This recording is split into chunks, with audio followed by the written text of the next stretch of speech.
Hello! Welcome back to one more quest. It finally has a name. Finally, second week. It has a name now. This is the series where we go through a new D&D adventure every week. It's the idea being that this video is the in-depth focused that is going to provide you with all the context you need to take it and adapt it into your game. And then there will be a reference sheet down in the description that you can click into. It'll be a Google Doc listing hopefully all the appropriate facts and tidbits that are needed to be known in order to run the adventure while you're at the table.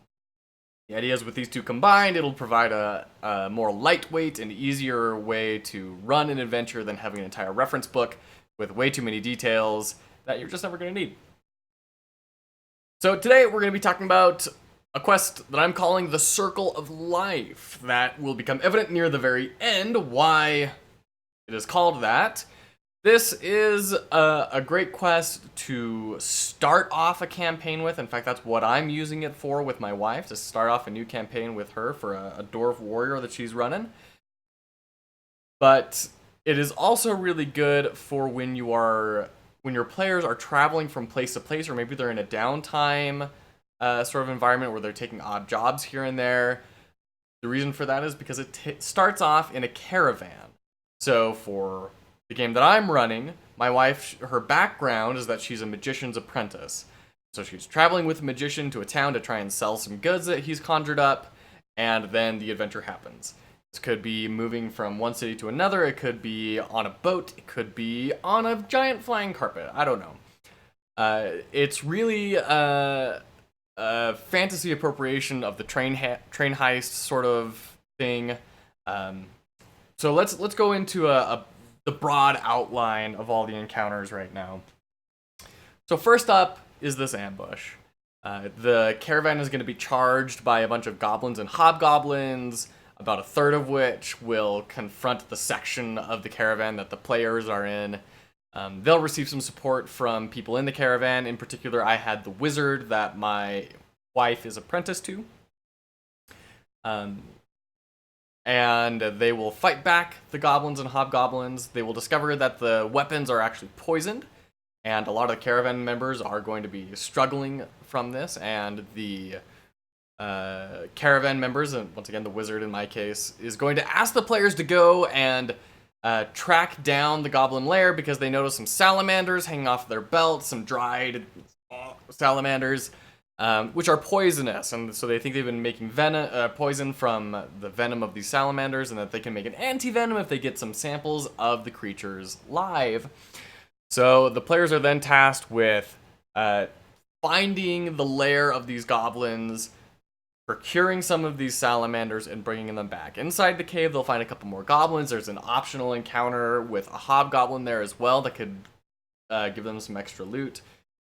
On the way back, there's an optional encounter that I built in because I wanted this to lead into a greater campaign that most people probably won't need. But on the way back, they will encounter a battleground that did not go in the hobgoblin or goblin's favor. There are goblinoid bodies scattered around this field and hyenas feasting on them, at which point one of the hyenas will have glutted itself sufficiently and will transform into a gnoll and command the hyenas, and they'll rush the party. So that's the lead into a greater campaign that I'm running that's going to deal a lot around Yeenoghu and the gnolls. But, if you're not doing any of that, if that doesn't work in your campaign, don't run that last little bit. So let's go ahead and dive into the in-depth here. So the caravan ambush. There's some great role-playing time in here where you can have characters talking to each other. I had the wizard talking to my wife and trying to kind of get some of her backstory out, trying to build a relationship between these two characters. And then as soon as the conversation started to die down, or you could do it in a particularly dramatic moment, maybe when a caravan member asks a player character a question that they really don't want to answer, you could have them be saved by the bell, as it were, with an arrow plunking into a caravan wagon as these goblins rush out of the forest. So on the reference sheet, you'll see that there are 15 goblins and 5 hobgoblins rushing this caravan. Once again, I should have mentioned this at the start. This is kind of balanced around the idea of one character parties level 1 as well. You'll have to beef this up to meet the amount of players and the levels that you've got. The idea here is that they're not all going to rush the player. They're all going to rush various parts within the caravan. So the part that the player is in is getting hit by 6 goblins and 3 hobgoblins. So they're going to have to fight those off. That's a lot. They're going to have to get some support from the members of the caravan. In particular, I had this wizard helping. He's a 5th level wizard, and he has Fireball and Lightning Bolt prepped. I recommend having a wizard in the caravan. It's going to make this next part very easy. He is going to essentially blow up all of the goblins and hobgoblins on his turn. It's just a matter of when he goes. So this gives a little bit of time for the player to feel kind of like a bad A. In the game that I ran, one of the test sessions that I ran, my wife, she beamed one over the head with a flail and killed it really easily, and kind of was this introduction to combat for her that really worked. Obviously, they don't all dive onto the player. They spread out, a couple on the player, a couple on some caravan member over here, a couple on the wizard. I had another test game that I ran where they actually did a lot of damage to the wizard. Like, the goblins rolled really well, and the hobgoblin went after the wizard, and like they nearly killed him. I think this is a part where you have to fudge the die rolls, but it's actually really great if the wizard does take some damage. The reason being because of these poisoned weapons. It gives a good sense of urgency to the players if they have someone that they've come to like, a character that they enjoy, get poisoned by the weapons. So they're getting disadvantage on their combat rolls. It's nothing life-threatening, but it is enough to spur them to further action. So after the goblins and the hobgoblins are dispatched, the wizard will identify the salamanders on the belt pouches of the goblins right next to the ration packs. It seems they've been eating them. He makes a connection that, oh, this must be salamander poison from this area. Can you please go and track them down and bring back an antivenom so we can kind of take care of everyone while I go help clean up the rest of the goblins? So, I also have another thing here to spur the characters to action, that the last remaining goblin, who is not dead in this initial fight, is going to run. They're going to try and run back to their lair. Now, the players have a couple of different options there. In one game I ran, they chased the goblin, in which case that's going to be a skill challenge, where they're going to have to come up with creative uses for their skills and be rolling 3 successes against DC 14 in order to catch the goblin at its lair, to essentially get at it before it gets back. If they are tracking the goblin down, then that's a survival check at DC 12. It's pretty fresh tracks. It's in a mad rush. It's not trying to be stealthy. It should be a fairly easy check. I did have another playtest where someone threw a throwing axe and beamed it in the back of the head and it dropped and died. So should that happen, then they don't really have any clue as to where the cave would be. They're going to have to go searching for the lair of these goblins themselves. This is going to take a little bit of extra time. It's going to mean a lot more discomfort for the caravan members. They're going to have to take a survival DC 16 check in order to find it in a good amount of time. If they fail that check, they will find it eventually, but it's just going to get into like evening time when they finally do stumble upon the cave that is, the right size and is clearly the lair of the goblins.